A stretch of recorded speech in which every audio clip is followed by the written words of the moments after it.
What's happening, man? Real important. I just got this video and I want to put this out ASAP. So please share, comment, do what you do.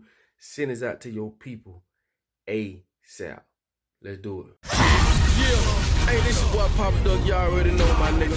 Shape on the beat, y'all already motherfucking know what it is. Hey, flex, stop bullshit. Perfect.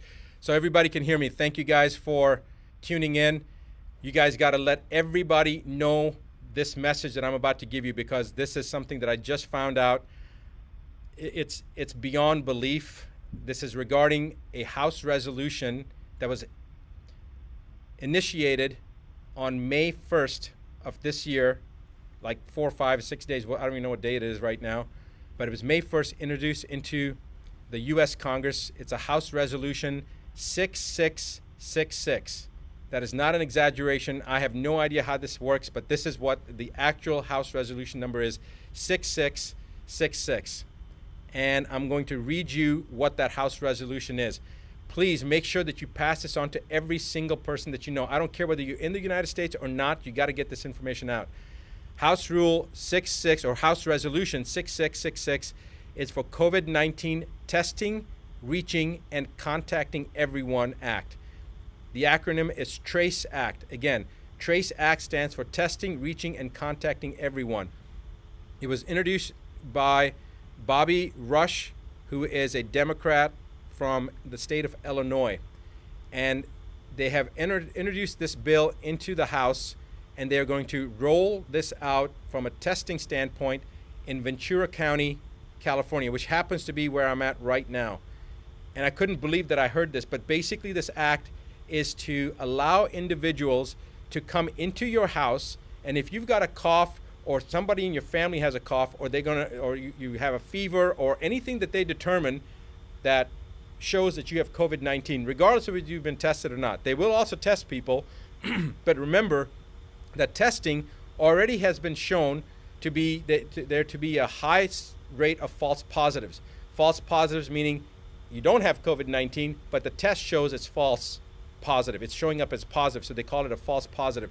We already know from the studies previously done as far back as 1984, but as recently as 2018, that individuals that did not have COVID-19 or coronavirus, even in the cat model, cats that had never been exposed to coronavirus, tested positive if they had had a flu shot, if they had the trivalent or the covalent flu shot. And we don't know about the H1N1 shot. We don't know about the herpes zoster shot, the shingles shot. There's many other vaccines that people have gotten. We have no idea if people are going to be testing positive, have false positives based upon those tests. So the point is that the chance of them testing someone and them being positive is pretty doggone high, even if the person doesn't have COVID-19.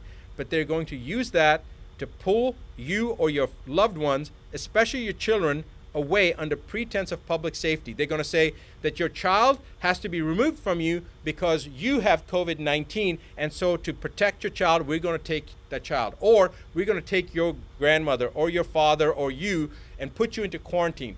This is a load of rubbish, because if you're in your home isolated, who are you going to expose?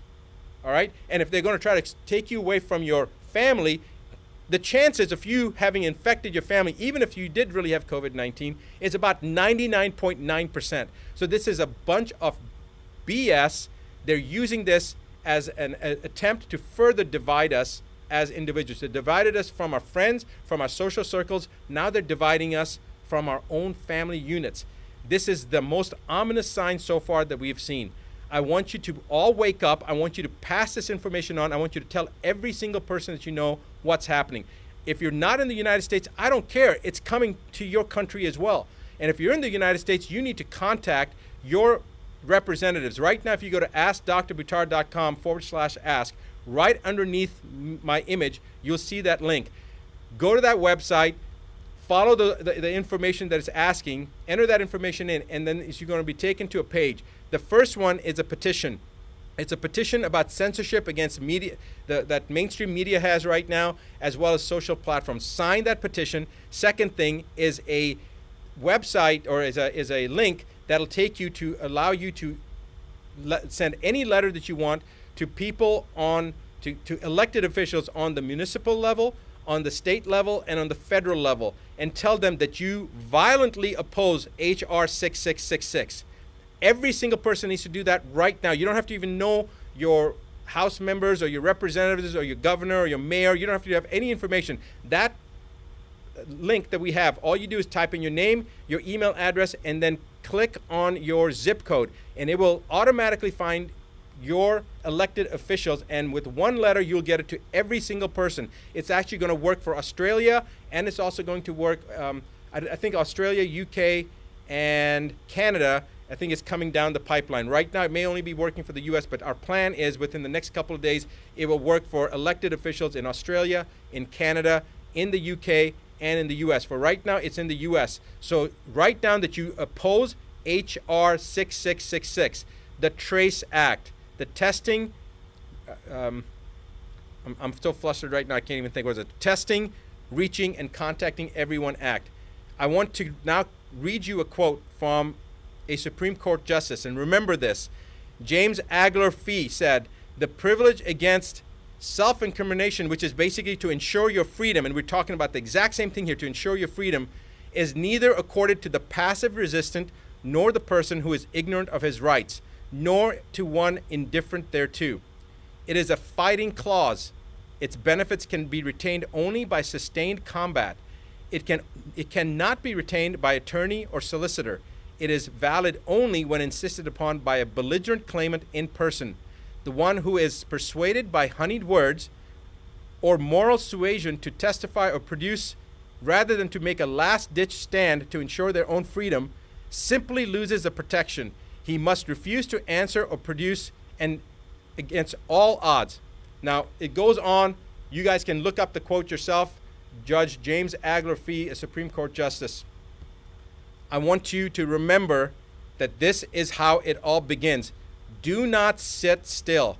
Let everyone in your social network know. Pass this on, pay it forward, because tomorrow it could be your family, in your county, in your state, this is going to happen. If you're in Ventura County, California right now, you need to do something today, because if you don't, tomorrow it's going to be your child or your parent or your spouse that's going to be removed. It's going to be your brother or your sister. So you need to do something right now. I will be back this coming Monday, like I am every Monday evening, New York time, 8:15 p.m. Central, 8:15 p.m. New York time, to do my regular live broadcast. So guys, join me, and I'll see you then. It is time to wake up. It certainly is. Yeah, hey, this is what Papa Duck, y'all already know, my nigga. Shape on the beat, y'all already motherfucker know what it is. Hey, flex, stop bullshit.